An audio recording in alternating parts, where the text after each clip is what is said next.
우리 그리스도인들이 가져야 될 중요한 역사관 중에서 기본적인 핵심이 있습니다. 우리는 다 알고 고백하고 있습니다. 세계 역사를 하나님이 주관하신다. 근데 세계 역사를 하나님이 주관하시는데요, 하나님이 주관하시는 목표와 방향이 있습니다. 사실 세계 역사의 모든 하나님이 주관하시는 그 방향과 목표는 하나님의 선택받은 모든 자들이 그리스도 예수를 알고 받을 수 있도록 하나님은 역사를 펼쳐가십니다. 이것이 바로 놀라운 거예요. 우리가 살고 있는 이 세상, 너무나 간단하지만 놀라운 일 아닙니까? 여러분 생각해 보세요. 우리가 사용하는 연도라는 것도 2015년이라는 것도 그리스도의 출생으로부터 기록된 연도입니다. 2000년 전에는 로마 시대 때는 황제의 연도를, 황제가 새로 태어날 때마다 황제의 연도를 썼습니다. 예를 들어서 디오클레시안 황제가 황위에 오르게 되면 디오클레시안 1년, 그 다음 디오클레시안 2년, 디오클레시안 3년 이렇게 하고, 그가 20년간 황제에 있고 나서 305년에 물러나고 나서는 이제 그 다음에 갈레리우스가 황제가 되면 뭐 갈레리우스 1년, 갈레리우스 2년 이렇게. 그래서 당시의 사람들은 그 당시에 통치자의 연대를 썼었어요. 사실 우리도 그랬습니다. 새로운 나라가 서거나 새로운 왕이 섰을 때 그 나라와 왕의 통치 아래서 그 통치의 연대를 우리의 연도로 사용했습니다. 그런데 지금 온 세계 인류는 한 가지 연도를 사용하고 있습니다. 근데 한 가지 연도를 사용하던 그 의미가 무엇이겠습니까? 원래 연도 사용은 통치자의 통치 아래에 있다는 뜻이거든요. 예수 그리스도의 통치 아래에 있습니다. 온 세상이. 그런데 주님이 온 세상을 통치하시는데, 온 세상을 통치하시는 면에서 그리스도 예수 당신 자신을 세상에 알리고 전파하기 위해서 이 세상을 움직여 가시는 것이죠.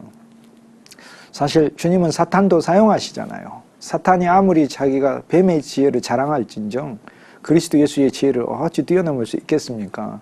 그래서 온 세상 역사가 이렇게 진행되는 것을 보면은요, 사탄은 그리스도 예수의 복음을 회방하기 위해서 물리적으로 핍박도 하고 억압도 하고 또 많은 환경들을 통해서 때로는 그리스도인들에게 어마어마하게 돈을 쏟아부어 가지고 그리스도인들을 재물에 취하게 하고, 때로는 그리스도인들을 궁핍과 핍절과 환란에 처하기 위해서 감당할 수 없을 정도로 참으로 힘든 환경 속에서 하나님을 부인하는지 부인하지 않는지 하는 욥과 같은 시험도 주고, 그리스도인이 물질 가운데서도 자신의 물질의 문둥병 가운데 썩지 않고 주님을 신실하게 바라볼 수 있고, 또 어려움 가운데서도 주님을 참 제물로 삼아서 주께 감사하며 살 수 있는 이 믿음으로 이렇게 사는 거잖아요.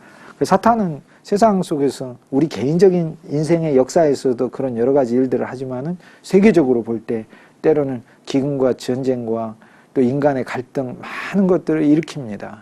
그런데 그런 것조차도 하나님의 허락 아래서만 일어날 수 있습니다. 우리는 이미 욥기서에서 우리 삶에 일어나는 모든 일들은 하나님의 허락 하에서만 사탄이 우리에게 주는 것임을 보는 것이죠.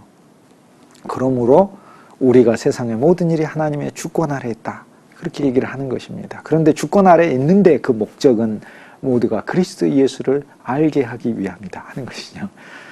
그것을 우리 삶에 개인적으로 적용하면 저와 여러분의 삶에 이런 일도 일어나고 저런 일도 일어나고 많은 일들이 일어납니다. 그 일들이 왜 일어나겠습니까? 하나님의 주권 아래 있죠. 그렇죠. 맞습니다. 그런데 그 주권의 목적이 무엇입니까? 그리스도 예수만 나의 소망 삼게 하기 위해서 일어나는 거죠. 우리가 세상 살면서 예수를 믿어서 세상 안에서 소망을 가지고 용기를 가지고 사는 그런 것이 아니고, 우리는 세상에 대하여 죽고 그리스도 안에서 새로 태어나서 그리스도가 내 소망이 되어서 사는 거예요. 이게 예수 믿는 거예요. 그리스도는 그냥 내 소망이에요. 내가 뭐 갖고 싶다 이게 소망이잖아요. 소망은 바라는 거예요. 그런데 그리스도인의 소망은, 그리스도인이 즉 바라는 바는 그리스도예요. 우리의 믿음도 그리스도예요. 우리의 사랑도 그리스도예요. 우리는 세상 사람을 사랑하고 우리 이웃을 사랑하고 원수까지 사랑할 때도 실은 그리스도의 사랑으로만 사랑할 수 있어요. 그리스도의 사랑으로만 사랑하지 그리스도의 사랑 아니면은 원수를 위해 내가 어떻게 기도합니까? 그냥 복수를 해버리고 싶죠. 그리스도의 사랑 아니면은 내가 내는 인간의 사랑은 인간의 냄새를 내고 이기적인 것이고 그 속에 이득을 가지고 있고 대가를 기대하고 있고 자기가 드러나기를 바라고 있는 사랑을 하는 것이죠. 그래서 믿음의 주체도 그리스도시요, 사랑의 중심도 그리스도시요, 소망의 대상도 그리스도죠. 골로새서 1장 27절에 26절에는 만세로부터 감추어져 왔던 비밀이 이제는 이방인에게까지도 나타났는데, 그 비밀이 뭐냐 하면은 우리 안에 계신 그리스도, 영광의 소망이라 그렇게 얘기하잖아요. 그러니까 그리스도가 우리의 소망 바라는 바라. 그런데 이 그리스도님이 우리 안에 있어요. 근데 안에 계신데 왜 바라느냐? 이 그리스도가 우리의 전부가 되게 해달라고 바라는 것이다, 그 말이죠. 그럼 너무 힘든 게 아니고 너무 행복해지죠.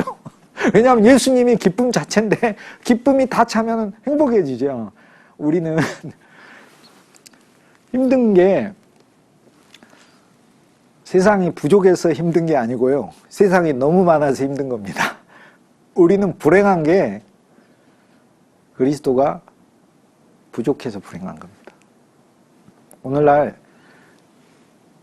이 세상에선, 다음 세상 말고 이 세상에서 가장 불행한 사람은 사실 어설프게 예수 믿는 사람이에요. 다음 세상에서, 다음 세상이 아니라 이제 다음 하나님의 나라에서 가장 불쌍한 사람은 예수 안 믿는 사람인 거고, 영원한 불못에 들어가잖아요. 그에게 상급이 있습니까? 영광이 있습니까? 주님 안에서의 안식이 있습니까? 누림이 있습니까? 주님과 함께 영원히 거하는 게 있습니까? 성도들의 찬송과 예배가 있습니까? 없어요. 불못만 있어요. 이게 제일 불쌍해. 그런데 이 세계에선 그리스도인이 불쌍한 게 아니고 어설픈 그리스도인이 제일 불쌍해요. 왜냐? 세상도 못 누리고 그리스도도 못 누리니까 제일 불쌍한 거죠. 이 세상에서. 우린 그래서 엄밀한 의미에서 둘 중에 하나 사실 선택해야 합니다. 세상을 완전히 누려버리고 살든지 그리스도를 누리고 살든지. 근데 그리스도를 누림이 바로 우리 참 행복이 되는 것이죠. 그러므로 오늘날 우리들이 그리스도 예수 그분을 소망으로 삼는다 할 때 주님이 나의 모든 것이 되는 것. 그래서 사실 우리가 초대교회의 기도를 봐도, 초대교회의 내용을 봐도, 초대교회의 예배를 봐도, 그 다음 초대교회 설교를 봐도, 초대교회 문학을 봐도요, 오직 그리스도밖에 안 나타납니다. 그리스도를 말하고, 그리스도를 얘기하고, 그리스도를 사모하고. 근데 그 이유가 뭐겠어요? 제가 지난 시간 말씀드렸죠. 우리는 그리스도 예수를 믿는 거예요. 그리스도 예수 안에 있는 하나님을 믿고, 그리스도 예수 그분이 살아계신 하나님이세요. 우리는 삼위일체를 믿잖아요. 여호와는 삼위일체 하나님의 이름으로 그리스도 예수의 이름입니다. 우리는 그분을 믿는 거거든요. 근데 그리스도 예수를 믿는다는 건 그리스도 예수 그분과 함께 죽었고 그분과 함께 살았음을 믿는 것이라. 세례에 대해 마틴 루터가 이런 얘기를 했습니다. 세례는 우리의 죄를 씻어주는 것이라고 많은 사람들이 이야기한다. 혹시 여러분 세례를 받을 때 세례가 여러분의 죄를 씻습니다, 이렇게 들은 적이 있을 겁니다. 맞습니다. 그런데 충분하지 않습니다. 정확한 것은 세례를 받을 때 죄를 씻는 일만 일어난 게 아니라, 내가 지었던 그 죄들만 씻는 게 일어난 게 아니라 또 한 가지가 일어나요. 세례를 받을 때 우린 죽었어요.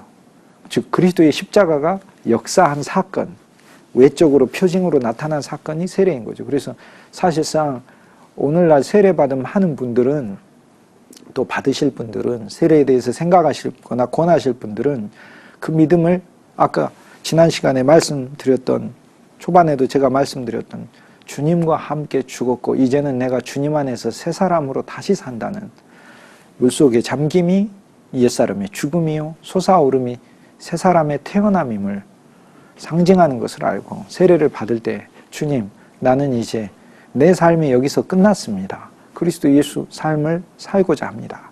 이제 그 믿음으로 받는 거죠. 근데 이제 우리가 여기서 하나 질문. 나는 이미 세례를 옛날에 받아버렸는데, 그때는 내가 그런 생각을 못 했는데, 우리는 영원을 살지 않습니까? 시간을 끌어다 쓰면 되죠. 우리가 이전에 받았던 세례에 적용을 하셔야 되죠. 주님, 제가 그때는 진리에 대한 깊은 인식이 없어서 세례 받을 때 그냥 제가 예수님 믿겠다고 결심만 하고 세례 받은 줄 알았는데, 이제는 주님, 그 세례를 이제는 더 깊게 제 삶에 적용하도록 하겠습니다.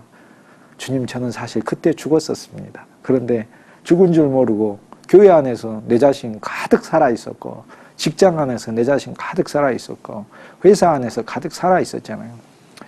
근데 우리 자신을 많은 경우에 있어서 당신을 죽이시오 하는데, 당신을 죽이시오 하는 건 복음이 아닙니다. 우리가 우리를 어떻게 죽입니까? 우리 자신은 절대 우리를 죽일 수가 없습니다. 당신을 죽이시오는 복음이 아니에요. 주님이 십자가에서 우리를 죽이신 겁니다. 이것은 과거에 일어난 사실이요 영원한 현재로서 우리에게 주어진 사건이에요. 이것을 우리가 믿음으로 믿는다는 겁니다. 날마다. 구약의 레위인들이 하루에 2번 제사 드렸잖아요. 아침에 번제, 저녁에 번제. 번제라는 것은 주님의 십자가를 상징하는 겁니다. 예표하는 것이죠. 구약의 모든 제사들은 그리스도 예수의 십자가 사건에서 성취되고 이루어졌기 때문에 그걸 상징하는 것이죠. 우리도 아침에 그리고 저녁에 하루에 반드시 2번 그리스도인들은 꼭 주님께 번제를 드려야 됩니다. 번제는 주님과 함께 연합하여 주님 내가 죽었습니다. 주님의 것이 되어버렸습니다. 이것이 우리 아침에 일어날 때 기도가 돼야 돼요. 서로 하루 중에 우리가 넘어지고 연약하고 실패하고 우리 마음속에 하나님이 원치 않은 모습으로 주님 앞에 설 수도 있고 서로 죄를 지을 수도 있습니다. 그러나 그 믿음이 결국에 우리를 승리하게 합니다. 왜냐하면 내가 구원하는 것이 아니라 주님이 구원하시는데 우리를 구원한다는 그 의미는 우리를 죄에서도 주님이 건져주시기 때문에도 그렇습니다. 오직 복음, 오직 믿음. CTS